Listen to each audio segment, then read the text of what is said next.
What?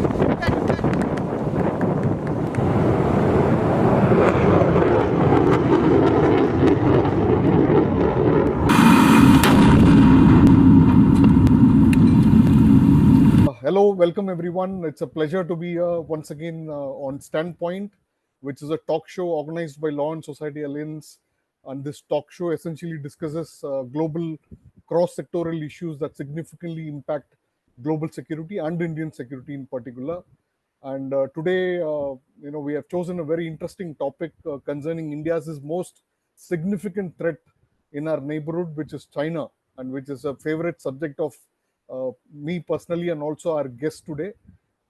Just to give you a background of why we are holding this session is that in April 2024, Communist China's President Xi Jinping reorganized the People's Liberation Army's strategic support force, which was essentially handled China's PLA's space systems and also their network operations. They called it as Space Division and Space Systems Division and the Network Systems Division.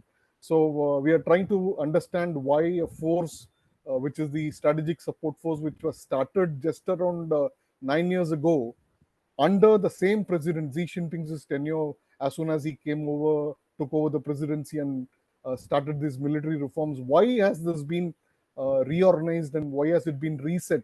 In fact, Xi Jinping has chosen to disband the SSF and create new divisions. So we'll be trying to understand why the SSF has been broken into three new forces, which are the Aerospace Force, the Cyber Force, and the Information Support Force, which are very three interesting futuristic warfare areas that he has chosen, or contemporary warfare areas, which is a very interesting development that we look at. So, and we will be trying to understand in this session what it means for China and its PLA specifically, and also what it really means for its immediate neighbor, which it looks at as the enemy, which is India, and also what it means for other nations in the Indo-Pacific region, specifically US and the South China Sea nations that are littoral nations that are there. To talk to us on this very important questions, we have our guest, an expert, Lieutenant General P.R. Shankar. As you all already know him, he's a popular strategic affairs expert who is popularly known among the thinkers, military thinkers, and strategic thinkers in the country. He's a former Director General of Artillery in the Indian Army, and he's also foremost expert on military and geopolitical affairs and particularly warfare technologies. So he's actually the ideal person to talk about this subject, and he's also a professor in the Aerospace Technology Department of the IIT Madras, a very prestigious technology education in academic institution in the country. And interestingly, you all might already be watching some of his very popular and quite educative YouTube channel called as Gunner Shot, and I think he runs a website also on the same name. And I strongly recommend our viewers of Standpoint to go and visit Gunner Shot both on the YouTube and also his website, and search for more of Lieutenant General P.R. Shankar's work. He touches upon interesting topics, very unique topics, and it will be very educative if all of us go and take a look at it. In fact, I got inspired to do this program from one of his YouTube programs that he did on the SSF reorganization very recently, which is very interesting to go and study. I think I invited him to share some of his wisdom on this topic precisely because of that particular video that he did on Gunner Shot YouTube channel. Interestingly, General Shankar also wrote an analysis on the Chinese PLA's strategic support force very recently, just about earlier this year, for Eurasian Times, where I'm an executive editor. And I think you should also read that particular analysis to understand what he's talking to us about today. So none would have thought that things would change so drastically within a matter of months since he wrote an analysis. On a lighter side, did that analysis itself cause reset? Of course, I'm joking. Actually, I'm joking. In fact, but yes, it does make us ponder what has happened. So let's dive into the subject right away. General Shankar, let me come to you first. You have done extensive research on the strategic support force. You have written on it, and currently it's been reset by Xi Jinping. What do you think has really happened in the PLA, and in particular with the strategic support force? You also have the rocket force. Many things have happened in the rocket force. I mean, I'm just telling it as a background. Maybe you can touch upon it a little bit. And why has this disbanding of the SSF, happened really at this point in time? What is the motive behind it? See, at the outset, I'd like to thank Mr. Bipindra for calling me on this show. And he spoke so much about me, so I must speak some sense. That's the first thing. The second thing is the PLA SSF, the erstwhile PLA SSF. I did a lot of analysis on that. It's not as if that analysis has gone waste. In fact, the current PLA, the current format is the old PLA SSF broken into three parts. Earlier, the PLA SSF had two divisions, like what Bipindra said. It had a space support division and a network support division. The network support division has been broken into two parts now. It's the cyber security force and the info security force, right? Info support force. So now the erstwhile SSF has been split into three. You have a space force, you have an info force, and you have a cyber force. Now, the SSF was one arm of the PLA. And as an arm of the PLA, it was serving everyone, the whole army, which I thought was a very efficient way of doing things. And, it was a pretty shadowy force and a very lethal force. In fact, that's the heading, shadowy and lethal. Why did Xi Jinping break it? Because you have to understand, information, cyber, and space have a tremendous umbilical connect. If this whole thing has been broken up and into its constituent pieces, then it means it is not technology, it is not operational systems, it is not anything, it's all political. You have to understand that in China, everything is political. If the politics don't gel, nothing else. So the politics of the whole story. Now, when I analyzed the PLA strategic support force earlier, one of the conclusions in the analysis I said was, look, is this become too strong? The only problem with this force is it's too strong politically. It is so strong that it can be a threat internally to the CCP and Xi Jinping. And my guess is that's what it became, because it had too much information. And one man was controlling all this information. And at one point of time, if there was anyone who could pose a threat to Xi Jinping, it was this force. Right? Any communist system thrives on information. All information it needs to. Now, this information was all coming into the PLA SSF and then being fed to Xi Jinping. That means he was getting a single input without corroboration, which is for him a very dicey affair. And most importantly, the internal factor. When you split this into three constituent factors and organizations, the same picture or the same incident would come through three different channels, with different coloring. So then he gets, and if one guy is against him, the other two won't. So it's a law of averages. Fundamentally, he split it only for that. I mean, let's be very clear. Okay. The second thing is, Xi Jinping had to have control over these operations hands-on. It couldn't be a second-hand control, right? Give it to someone else. So how this has happened, what I'll do is, I'll take you through a few slides, if you don't mind, quickly. And then we'll, right.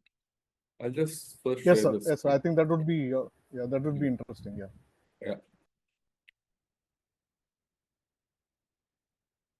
Yeah. Now, if you have a look at this is when the thing came. The Information Support Force was announced as the brand new strategic arm of the PLA by the defense spokesperson. What he didn't say was there are two other arms which came into being simultaneously. Now, how is it? This is the old strategic support force. It had two divisions: the Space Systems Department and the Network Systems Department. The Space Department had launch, control, CSIR, and all. The Network Department had cyber ops, electronic warfare, and psyops. Now, what has happened today? It has been split, right? And if you see, uh, there are four services in the PLA today: the ground force, which is the Army, Navy, Air Force, and the Rocket Force. Earlier, the PLA SSF was the fifth force. Okay, that was a branch of its own. That's been split and brought down to the level of an independent arm: aerospace, cyberspace, and information support force. And the joint logistics support force was always there. Okay. So what is there in this is now the aerospace force, there's no change in what it was earlier. It's the same thing. The cyberspace, whatever was there is the same thing. The information support is also the same thing. It carries out absolutely, there's no change in the charter of duties. Okay. I'll get back later to this slide. Now, there's no change. Now, if you look at the info support force, it is supposed to collect all information. It is supposed to carry out information dominance. It is supposed to do the three warfare strategy of public opinion, propaganda, and legal warfare. Everything. And it has largely an external dimension. Okay. The cyber is solely based for network warfare against cyber networks, whatever it is. The space is on space, and Xi Jinping is investing a lot on space, so is putting there. But can any of these function without space, or say space function without any of these? It doesn't. So Xi Jinping has broken synergy to get control. That's the important part of this whole story, so that there's no threat to his regime. That is the long and short of this. Now, what can we expect from this? Let's talk of the Space Support Force. The Space Support Force is now being remodeled the way America has modeled its Space Support Force. America has got a Space Force. Even Russia has a Space Force in some form. So they made a Space Force in this. What do? They do launching, they do space exploration, they provide the base space for other technical operations to carry on. They are the ones who also have the space-based platforms, whether they're space to space, space to Earth, or they assist the PLA RF also. Right? They give the base platforms. And China has a huge program that by 2030, about 6 years away, it wants to launch something like 26,000 satellites in the low Earth orbit, largely, and swarm space so that it has complete space dominance. So probably to that extent, they want to make a space force and let them concentrate on that separately. As far as the info force is concerned, look, as China expands its global footprint, it needs this information support force. It needs to continue with its propaganda and legal warfare systems, because wherever the Belt and Road has gone, there are problems. There are legal issues, the financial issues, and there has to be propaganda still to be carried on that China is their thing. So the info force is doing that. Cyber force is absolutely cyber network, nothing else. The next thing is, by downgrading the PLA SSF, Xi Jinping has to deal with only 4 department heads, or the 4 spaces: Army, Navy, Air Force, and the PLA RF. And this is Now, you mentioned that, there's been a lot of corruption and all that. There's corruption in this also. One of the reasons probably why this thing is there's been heavy corruption in the space. The space and the PLARF were hand in glove in many things. And he's also sacked one of the generals he sacked as that of the Info Force. Right? Out of the 13 generals he sacked. And the space, out of the 13, 14 generals he sacked, one was from Space Force and one was from Info Force. Apart from this. He's also sacked the head of China aerospace industry heads. Very interestingly. It is not only the PLA who's been sacked, they've also been sacked. He's also sacked, or rather, whatever he's done with them. Those guys who were financially involved with all this, or the financial economists, not the economists, the banking system which was associated with it, they also been canned. So it's a holistic affair. So when you look at put all these three things together, then you see there is more than meets the eye. I hope I've explained this with some clarity. Yes, sir. Absolutely, sir. I mean, yes, absolutely, sir. Sir, there were two important points that you made in this opening remarks that you did. One is that the biggest threat that Xi Jinping faces, or feels that he's under threat, was from this particular support force general who had a lot of information under him, which he could use to Topple work the regime. against Xi Jinping, topple the regime. One is that. The other one is corruption. So there are two things that come out of it. One is that Xi Jinping actually feels a threat from within, and we have been reading a lot of news items where even he did not travel to one of the big international events, and people Yeah, thought that it was because there was some kind of a thing that was happening. And there are a lot of previous leaders, retired leaders of the Communist Party of China, who are not very happy with Xi Jinping's style of functioning and all that. So there is that one aspect that comes out. On the other aspect you're talking about is the existing corruption within the force itself, and the kind of weakening that it does to the organization. One is positioning, Xi Jinping is positioning himself as a person who is anti-corruption crusader, and at the same time he's also trying to purge the force of big generals whom he feel are his threats.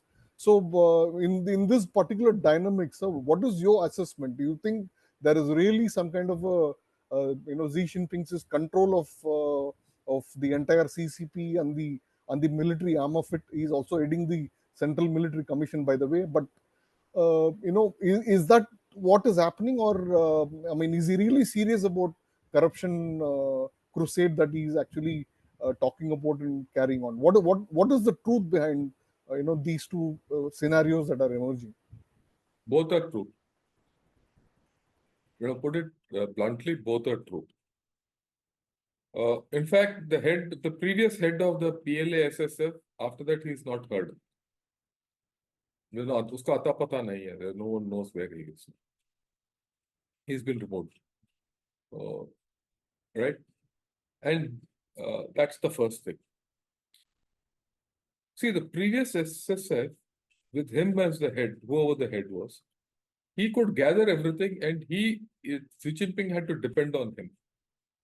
In the present setup, he's got three chaps who will give him competing advice. Or they'll compete with each other to feed Xi Jinping information. Earlier, there So was no I just competition. want to interject here. Yeah, I would just want to interject here. So what is the sort of information that we are talking about here? I mean, it Internal. sounds really interesting, actually. Huh? Yeah. No, it's internal and external, both. It's both internal and external. Because a lot of their internal information comes from external sources. Right? And so we are talking of both. Okay. And many of this, for example, if there's a color revolution which has to take place in China, and mind you, Xi Jinping has spoken about color revolutions even in the Shanghai Cooperation Organization meet. And before that, when he went to USA as a vice president, he discussed with one of the secretaries in USA all about color revolutions over dinner. It's very funny. The entire conversation there was about color revolutions only. So the color revolutions is something he's very worried. So unless he gets information from outside and inside, he cannot survive. And one thing for sure, he's absolutely on the ball for survival. In fact, that period when he broke this up and he purged all these tabs, I thought was a time when there was a chance of us going under. If you see the latest reports which are coming, he's in complete control. Something might happen later on is a different story. So, as far as corruption is concerned, there's no doubt the previous defense minister was sacked, the previous foreign minister was sacked for corruption or whatever. There is money also because you see why I say corruption. Before this corruption thing happened and these generals were sacked and everything, the hue and cry in China was when do we attack Taiwan? There was a big talk about that. But after that, it's peaceful reunification. And the PLA, RF, and the whole support force and everything were part of the story, the great story to capture Taiwan, or the great plan to capture Taiwan. So if they are not functioning well, he can't capture Taiwan. And I feel that, certain things within have come up where his equipment is unreliable for him to undertake this adventure. Yeah, the water being filled up in place of fuel and all those reports. Look, that probably is propaganda. I'll not go to that level. But certainly certain shortcomings have come to light. You also have to club it with the fact that 2 years back when Nancy Pelosi visited Taiwan, they did the missile firing. It is said that out of the 11 missiles which fired, a couple didn't go through well. Okay, they were duds. Also, this is on about 3 months back. This is on, in the public domain. That one DF-17 which was fired on the coast landed somewhere near Beijing. Yeah. This is on Twitter. I've seen a video of this. Right. Okay, and an entire apartment block got finished off. And they said it's a car explosion and all, but actually it's come out that the DF-17 went there. So there are problems in that support force, right? So if there are problems in that strategic support force, it puts doubt whether you can cross the Taiwan Strait and attack Taiwan. So it is from somewhere around that time that Taiwan operation has become from we'll annex it at any cost to now saying, okay, we'll do peaceful reunification about it. So there's a change in the the tone regarding Taiwan, one. And he's now, all these chaps are out of the equation, so he's a little more relaxed. The fact that he's in full control. Day before yesterday, I read a report in South China Morning Post where someone has interviewed him and had a word with him. Not interviewed, discussed something with him. He's a noted economist, I'm forgetting his name. He was from Harvard. And he felt that Xi Jinping is in full control. He'd met Xi Jinping earlier.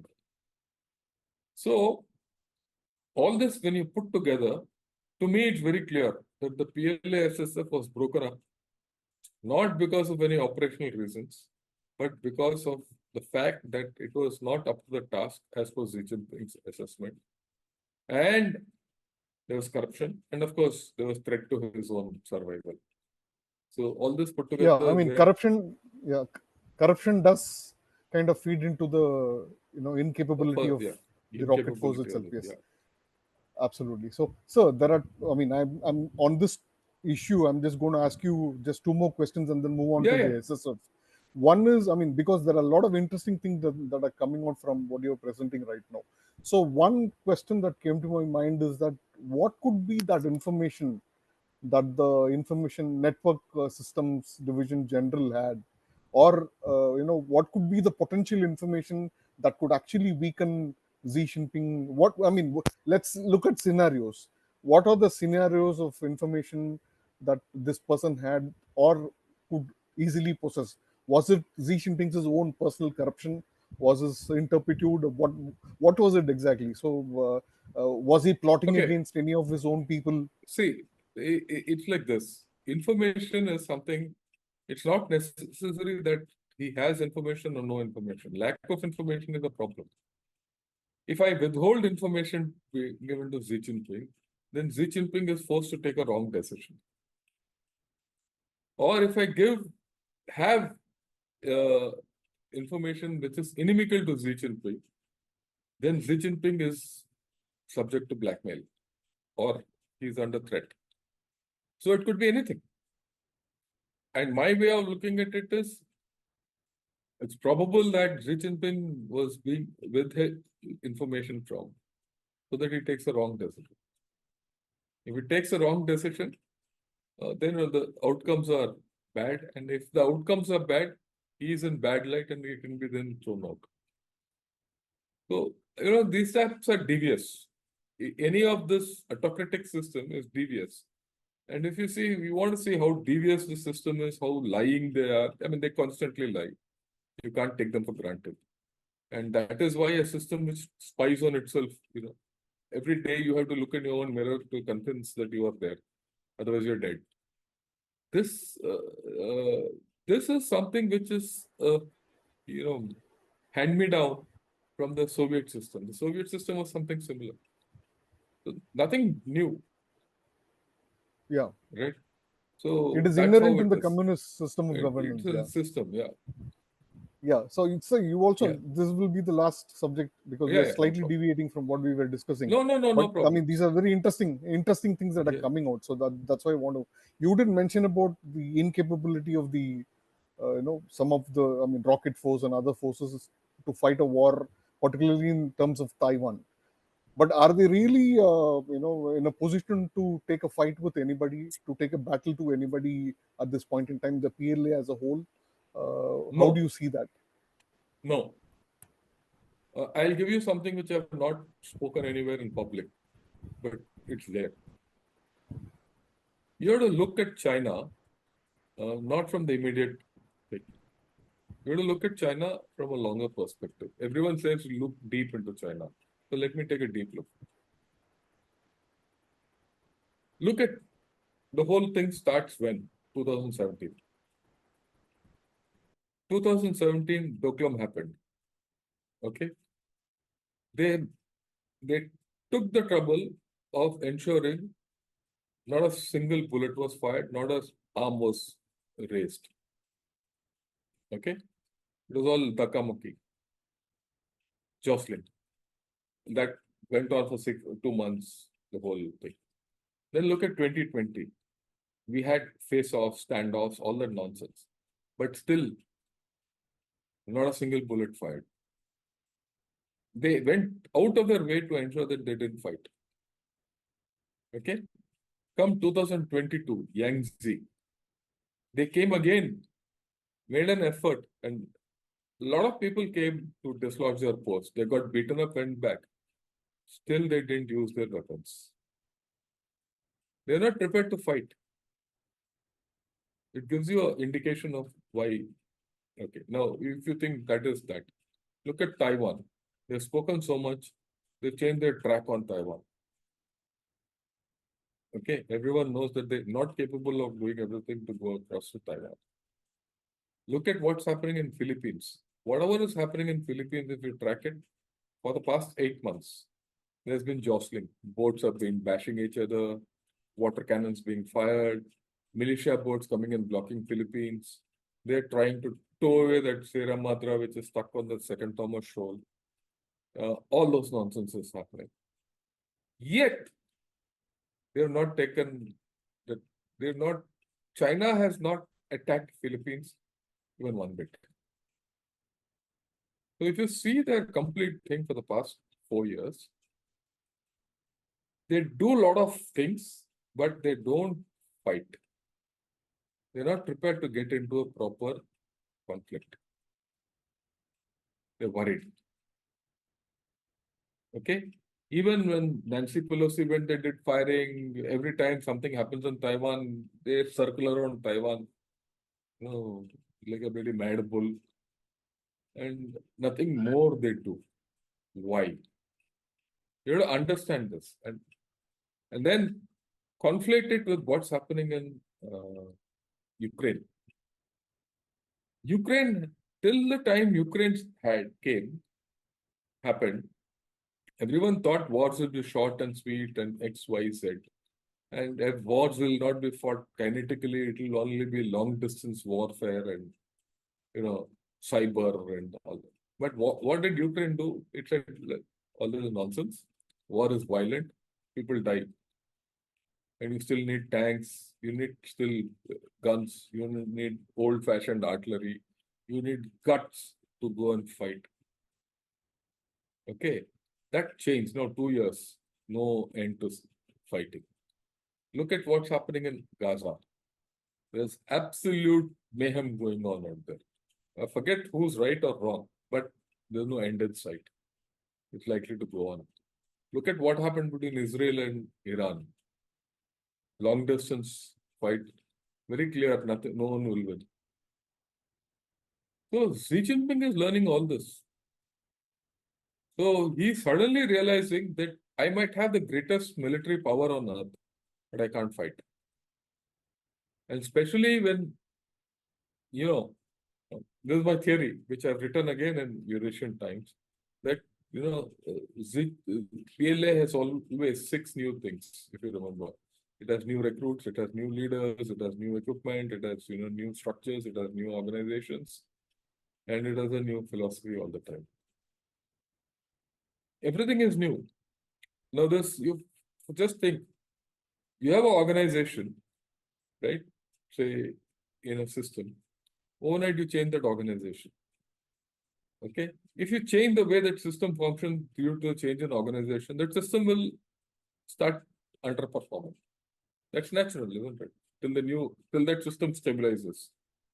But if every second day you're changing that system, 5 years back you had nothing. 9 years back you had nothing. Suddenly you made a strategic support force. That strategic support force is now broken into 3. In between, other things are also happening. Remember that, right? Now, their interrelationship between these forces is not stable. If that interrelationship at the macro level is not stable, you can't fight. If every second year your men are changing, you can't fight. They're not fit for fighting. You might have a big army, but you can't fight. If you don't have leaders, you can't fight. Military leaders, and they don't have. You keep sacking generals. How can the generals perform? Without generals, you think an army can perform? I mean, people have this misnomer कि general करता क्या है? General सोचता है. He thinks. So if he cannot think, if there's no system to think, that army can't function. Good, bad, or ugly, that chap is there at the top as a general. He is the one who's to decide. Overnight, you change. I mean, I've been a general. Every time I'm assumed a new appointment, it takes me 5 to 6 months to get into grid with what I'm doing. Right? So you keep sacking people. Every time you're changing the leadership, how can that system function well? Men are changing. Then you induct new equipment all of a sudden. Okay, you try a new shoe. Doesn't it pinch you first? Before it might look good, but it pinches you. It's an old story. So it's been given new roles. A lot of new roles are being given. So the whole thing is that PLA is a suspect organization. And that suspect organization, I mean, when I said all this, everyone said, yeah, this old fool is talking nonsense. But you look at it, what's happening on ground. If you connect all their activities from 2020 to now, and you connect all the going-ons in the PLA, you realize that they can't fight. If Right, they sir. can fight, he's not confident enough to fight. Yes, sir. So in the video that you did on the SSF itself on gunner shot, you mentioned one thing very interesting, that we should not get fooled by what China wants us to believe, about them. So that is precisely why I'm asking you this question. So this leaner, meaner PLA, the military reforms, uh, i- what is it? Is it some kind of an hogwash that is happening, or is it really something that that Xi Jinping is trying to do with all these efforts that he's, I mean, you call it as efforts or whatever, whether it is a transformation that is he trying to do, or even Yeah, weakening of the force itself, so that he saves himself or survives, yeah. whichever way we'll look at it. So what is it really happening there? See, I mean, ideally with you regard should. to the SSF itself. Yeah, see, you ideally everything lean and mean does things better. Okay, there's no doubt. Smaller states perform better. If you're fit and fine. And he's broken it up into three constituent pieces. They're supposed to work better. But like I said, he's broken synergies. But the problem with this entire story is that it will take another 2 to 3 years for this system to function well. See, it's new. I mean, like I said, it's a new system altogether. How this new So it's system works, essentially vulnerable. vulnerable, right? It will not, I won't say vulnerable, it will not perform to optimum expectations. Right, right, If you don't, it doesn't perform to optimum expectations, then at the highest level, decision making is a problem, right? Look, it'll still launch satellites. China will continue to launch satellites. It will, continue to do cyber attacks on us. It will continue to do three warfare strategy. Nothing will change. But is it as efficient as before? It will continue to interfere with elections. I mean, you did a thing with Sriparna Patak that it's interfered in elections. All that will go on. But is it effective? Will it reach, do the job as required? That's the question. right, sir. Interesting, sir. So let's look at, what is the threat perception from this. From this, what is the impact or what is the effect of this will be on, say, India or US or nations in South China Sea? See, long term, there'll be no effect. I mean, China will continue with its posturing. As much as I say that China is not fit for war and all, let's not discount China because it's still got a huge force. It's still got some fundamental capability. It might be inefficient, right? It will still function. So one has to be careful when you handle all this. But they're now going to function at lesser efficiency. Uh, what it does in the my guess is it's psychological in nature. This entire reorganization has been done. One is internally the PLA is not ready to do anything great. Second, I don't think Xi Jinping is confident enough of the PLA to go across anywhere. You see, now let me take you back into some history of PLA. Uh, there's always been a problem with between the civilian leadership and the PLA modernization and leadership, right from Hu Jintao days. It's not new. Uh, they talk of five incapabilities, three weathers, two incompatibilities. And this incompatibility is between officers and men, ability to lead, all this. And these five weathers, whether they can lead, whether they can respond to situations, whether they can handle stress, things like that, was enunciated by Xi Jinping himself against PLA. Now, he is molding PLA so that they can overcome those five others. But every time you change, every time you do all these changes, all those weathers come back, whether it can fight, whether their officers are capable enough. So that brings a seed of doubt in anyone's mind. So when people say Xi Jinping and China will do everything, I don't believe it. You have to read, minutely to understand that they psychologically this system is not prepared to fight.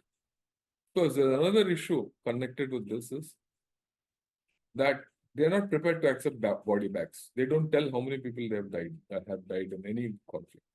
It's not now from before. Because if that comes in public, and especially in this time when it's a single child and the population is withering away, the public sentiment will go against the system.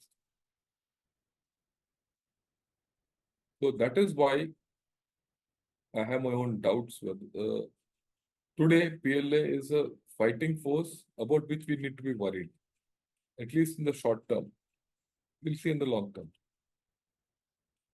And that applies across the region, be it It applies across across the everyone, Pacific Ocean, South everywhere. China Sea, And or yeah, India. yeah. And that is why people are saying that PLA is not yet ready to cross Taiwan.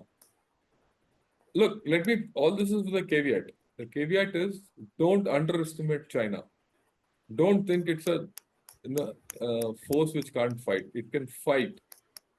But for you to handle it is today, you got better chances of handling it. Right, sir. So, sir, thank you so much for your wisdom and for sharing it with us. It's been a wonderful, interesting session. I hope there are a lot of takeaways for our viewers of standpoint from this particular session. And if they are more interested in listening to more such expert opinion on various issues, I request them to like and subscribe this particular Law and Society Alliance's YouTube channel. And from my bottom of my heart, I thank my mentor, Lieutenant General P.R. Oh, Shankar, no, for I'm not your sparing his mentor. time. Yeah. Absolutely, sir. I consider you as my mentor, sir. So thank you so much, sir. It's been a pleasure, sir. Thanks a lot. Good evening.